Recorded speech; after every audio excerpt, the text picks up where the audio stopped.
Okay, I'm going to do something that I don't normally do, but I'm going to do it for a very specific reason because I don't like the LinkedIn algorithm lately. I've been publishing some of the best stuff that I've ever written, and it's just not getting through the algorithm. So today I'm going to actually read my last article to you. It's funny because it seems like on Substack they do a little bit better, but I don't know. I just think there's some real thought-provoking things we need to be thinking about right now. And I want to bring you this one. And this is called Growth is Vanity, Yield is Sanity. I'm going to sort of ad-lib the article for you. The reality is every CEO loves to talk about growth, be it headcount or revenue or new markets or more locations. And it sounds really impressive, but it doesn't really mean anything. The reality is that growth is the loudest metric we have because it flatters our ego. This growth regularly, though, relies on sort of bloated processes and broken systems and heroic firefighting at the end of the month to get things done. And if that's the case, that means you haven't grown your business. That means you've just scaled waste. You've scaled inefficiency. So growth versus yield. Well, growth measures size, yields measures efficiency. And efficiency is the usable, what yield really is, it's the usable value your system returns for each unit of money or time or effort you put into it. It is a financial equation where yield is the result that you get from taking the action. It's the efficiency from improving the actions, the efficiency of the process.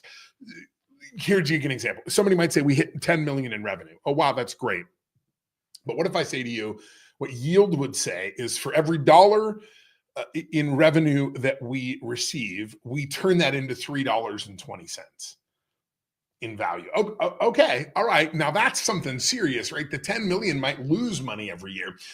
But if I understand that somebody's doing a mathematical calculation where they are spending $1 and turning it into $3, yeah, I want that all day long. So the more dollars I give you, the more $3 you give me back. Yeah, that's like agriculture, right? It's acres is growth, harvest is yield. How much do we yield? And the one only matters at the country club, and the other is the one that matters at the scales and in the bank accounts at the end of the day. So we've got to focus on yield. So which is more investable? Well, obviously yield is. Investors don't underwrite your head count or press releases. They underwrite unit economics. And the most important part of every business, which blows me away. I got to tell you, of the last 2,500 times I've asked this question in talks, last 2,500 CEOs that I've asked this question to, 6 have been able to answer it. What is your repeatable cash conversion? How long does it take from a dollar to come in, from a lead to come in to turn into the first dollar? How many days exactly? Well, it really depends. No, it doesn't. What's the average? What is the average for your top ticket items and your bottom ticket items and your medium? Is that average improving? Is it declining? Is it longer than it was last year or shorter? What was it like last quarter? What is your projections for 2 quarters from now? Cash conversion cycle. If you give me $1 today, how quickly can I transform it? I can transform $1 into $3.20 in 63 days. And last year it was 71. Okay, how much money do you need? And how do we get started? There is no argument. When you talk about this idea of yield, everybody understands it because it's what we actually want in the end. Growth, we anticipate and expect it will give us yield, but it doesn't always. You know, when I was coming up, my mentors told me that cash conversion cycle was the metric, knowing down to the minute how long it takes to convert something into something else. What's the transformation process to transform the product, to create from the time the customer comes in until we deliver them? What does that take in a number of days? And then how long does it take till we get paid? When do we get paid in this process? Isn't it why we're doing this all anyways? So knowing that answer down to the day or week or minute or second even would be really good to know, because any fool can manage with a carrot and a stick. It takes real management to not act as a thermometer just to report what happened. Well, let me just roll up my reports to you. Oh, wow, great. That is not management. That is not management. What is management is being the thermostat, that knows the levers you need to push and control to get the results that you want. And it's not just, we'll just throw more money at, can we just give them better bonuses? No, you need to understand the system and how to pull the levers in the right direction to go faster, to slow down, to move to the left and to the right. That is what management is. That's the kind of operation that gets capital flowing because it is simple math equations. Enter in $1, we transform it into 3 in 63 days. That's the kind of operation that you want to have because yield earns trust, it earns respect, and it earns you better terms if you need them. If you're going to sell that business, if you're going to scale that business, if you're going to raise capital for that business, if you're going to go public, if you're just trying to increase the valuation, yield is what's going to drive that. Not, a new sale of $1 million, but we lose 10 grand every time we do. No, we have to focus on the yield. What do we get out of it? We need to analyze where effort leaks out of the system. We need to design the stable flows, right? We've got to train people to see value in waste so that they understand. They can report it to us and say, this is not right. I don't think this is good. We have to be able to enforce the standards through constant experiments. This is not about accountability for the sake of do it my way. It's not that at all. It is, here is the best practice as was discovered by talking to the people that actually do the work. This is universally what they agree on is the optimal way to do it. And we would like you to use that, and we're going to reinforce that, and we're going to train you on that. But we also will subsequently give you the tools and the critical thinking and the methods and the approach to raise your hand if you see something that doesn't look right so that you can say, you know what, I understand that this is the best practice. Could we experiment really quickly? Can we try something here for 20 minutes? Oh, wait, wow, well, that produced a different, better result. Could we expand that experiment? Let's try that for a day and compare those numbers to the numbers of others and see if we've improved that performance. I talk about manufacturing years ago where I went into a manufacturing facility and increased their output by 500% in less than a month. So just asking the people for suggestions, what would make it easier? Well, if we had motorcycle lifts, we wouldn't have to crawl around on the floor. Okay, what else? We don't use carts around here because people wanted to see us carrying things. They were this real hustle culture, but these things are heavy. Can we get some carts to move them around? Can we get some rollers so that we can move things through the facility more effectively? If you had the same head count, if you made a small investment into improving and optimizing the system and you maintained your head count and you produced 500 times more work, what would 500% more work? What would that do? You see my point. It's all about yield, right? The uncomfortable truth is you can double your margin or you can double your revenue and margin decreases. You can expand the capacity while the throughput flatlines, and you can hire an army of the best people with the best culture index scores, and you can put them all into the mix, and the cycle time gets worse. Growth on its own is agnostic to health. It doesn't care. You can grow your way out of business. Many of you have heard me talk about this. We've all heard this notion that 70% of US businesses fail every 5 years. It's pretty common knowledge. You'll find it quoted regularly. It's untrue. It's only 48% of businesses fail every 5 years. And if they franchise, if they systematize, falls to 15%. That 70% number, do you know what that is? Check it out. It's from Fortune magazine. They did an analysis of companies that got onto the Inc. 5,000 list, the fastest growing companies in America. That's where the 70% comes from. 67% of the companies on that list will go out of business in the next 5 years because they focused on growth and they didn't care about yield. The franchise ones, the ones that systematized, they were always focused on yield. So who wins? Who wins in this race? Yield always wins. It's diagnostic. High yield systems move faster because the friction's been engineered out of them. They fail less because variability is reduced because the design doesn't allow that variability in. They compound because every action improves the previous one. Yield is where leadership shifts from managing people to designing the system the people work in, and where organizations graduate from heroic efforts to reliability. That's what yield is all about. We've got to be the designers of our system. When leaders choose growth for its own sake, the organization starts paying interest on a type of operational debt. We see this in recurring rework regularly, in approvals that are aging in inboxes, or multiple sign-offs in the process, or status updates and meetings to check on the status of things. All of this is operational debt that costs you insane amounts of money.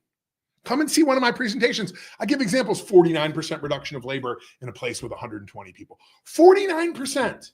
Another with hundreds of people, 69.87% reduction in labor.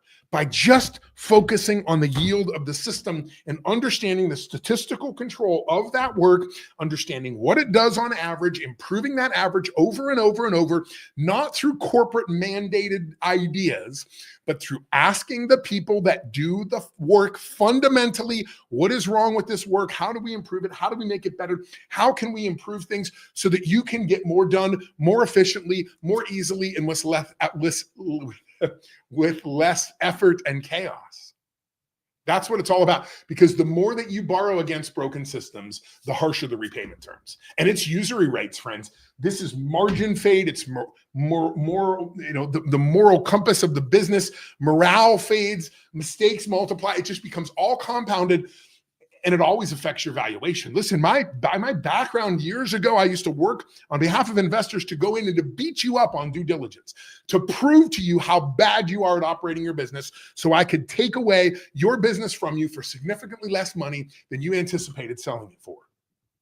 And we did it in a way where we just pointed out to you all the cracks and holes and things that you missed, and all of these missed opportunities, and the lack of systemization, the lack of documentation, the lack of process design. Every one of those things is a direct correlation to the price that you're going to get at sale. I just knock them off. $1 million here, 500,000 there, $1 million there. All this money is evaporating. This value evaporates because you didn't focus on the yield. Well, let's just grow. No, it's not about growth. It's about the yield. The yield forces these very sober questions that vanity metrics can't do. Are our margins stable? When our volume jumps, do cycle times improve or compress as we scale? Can we bring new hires in and reach that standard without leaning on the old people that have been here to take heroic actions? We've got to move our organizations into this investable state of yield, because if we don't, the inevitable is going to happen. The value is just not going to be there when you sell, and then you won't be able to sell. Listen, there are millions of boomers that are getting out of business over the next 15 years. I think it's something like 1 million businesses a year have to sell in the next 10 years. You're competing with that. You're competing for the same capital. So you better be better than they are. And if every one of them goes in and talks about growth, it doesn't work. You don't need perfect conditions for yield. You need design conditions. You need to map the system of the systems. You've got to remove the steps before you automate them. You have to choose predictability over personality. You have to bring teams in to map things together. You have to ask hard questions. You have to understand what the limiting capacity is. You have to understand the capabilities of your system. You have to understand if there's too many meetings and too many reports, and if communication is broken. When you fix those things, you don't have to hire anybody else. People out there, we got to hire more people. We just need to get better people. No, you don't. You need a better system.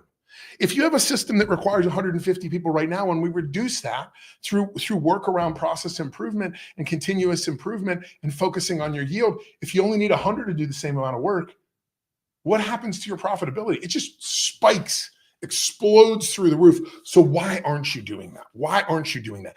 Bill Gates once said, I choose a lazy person to do hard jobs, because a lazy person finds the easiest way to do it. I sure hope in your business somebody is lazy. You need to get some really lazy person to participate with you, that sits on your executive team or management team, that sits around and says, I understand that's the way to do it, but man, what if there was a way we could get the same result in less steps? Lazy isn't liability when it's paired with intelligence. It's the birthplace of efficiency. That's where efficiency starts, is in that laziness.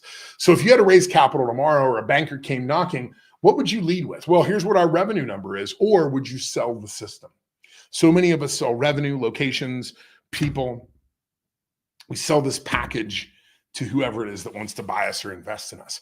What you really want to sell is the system. You want to go in and you want to say, look, if you ever watch The Founder, right? It's such a great movie about McDonald's. You know, he realizes the system. Look at the early McDonald's. Look at their signs in the 1950s. They weren't franchises of a hamburger franchise. They bought the easy system. I mean, it says it right out there. Licensee of the easy system of hamburgers. This is what they were buying, was a system. They weren't buying hamburgers, for God's sakes. McDonald's isn't a hamburger chain. It's a real estate chain. It's an organization that has produced a system that you can place onto certain pieces of real estate to get the highest possible yield out of those things so that the franchisee can do what? Pay rent to McDonald's, because McDonald's is the biggest real estate empire. That's what they really are. More of their revenue comes from real estate than comes from selling burgers. You can pay premium rents when you can get high yields off that land. You see how they're working like a farmer and you're not?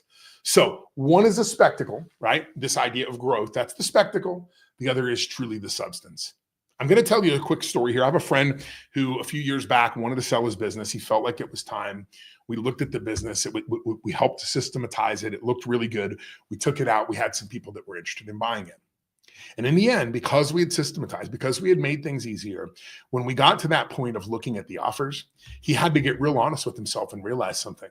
This business is too much fun. It's too easy to run. Why in the world would I sell this thing right now? I make more money off this business per year. My yield off this piece of land, off this business, is so good that I could live off this for the rest of my life with very, very minimal investment into it now. I don't have to put the time into it or the money. It's a self-sustaining entity. Why would I sell that for a few $1 million to somebody else? And after IRS comes in, he's going to be looking for a job in 2 years. So instead, he kept it. He focused on improving that yield, and that paid off for him in the end. Look, growth is vanity, yield is sanity. Build a businesses that harvests more per acre than your competitors. Watch how quickly investors come and capital shows up and customer shows up. And what happens to employees in that environment where your objective is to make it easier to do, where you don't need to hire the best people? Everybody tells, well, I got to hire the best people. 100% of CEOs want to hire the best people. Good freaking luck. 100% of people, 100% of executives want to hire the top 10%. So that means competitively, it's going to be crazy. Why not hire average people? Why not hire what's in that 66%? If you talk about the Quinn Cucks with me, you know about the 66% in the sun. Why don't we focus on hiring average people, maybe even below average people? Just put them into a great system that has really, really high yields and just let them do their work. Let them obtain pride and joy from the work. This is what yield's all about. I know everybody talks about growth. My God, if I get another freaking spam message from somebody on LinkedIn that's telling me about how they can help me grow my business, for God's sakes, it's the last thing I want right now. What I want to do is improve my yields. Yes, I want that growth to come, but I want to get the best result for me, my company, and my people from those customers. To do that, I got to focus on yield. I'm Derek Maines. Listen up. Make sure that you like and subscribe. Share this. Look back at some of the content I've been writing recently. That's all this very theory, thinking about how we theorize differently about business. And on top of that, come and get involved in our training. We have some great training going on right now to teach you these methods. And the fun part, the Fix 26, it's coming November 12th and 13th to downtown Phoenix. And tickets are on sale now up till September 19th. We've got our early bird pricing. Get them. Come out to Phoenix, bring your team, hang out with me for a few days, myself and other great thinkers and business theorists and philosophers, as we talk about what's happening and changing in the marketplace, how to obtain certainty during these times when things are pretty uncertain. I better check my Twitter because who knows what's happened since I started hitting play. We'll see you next time here.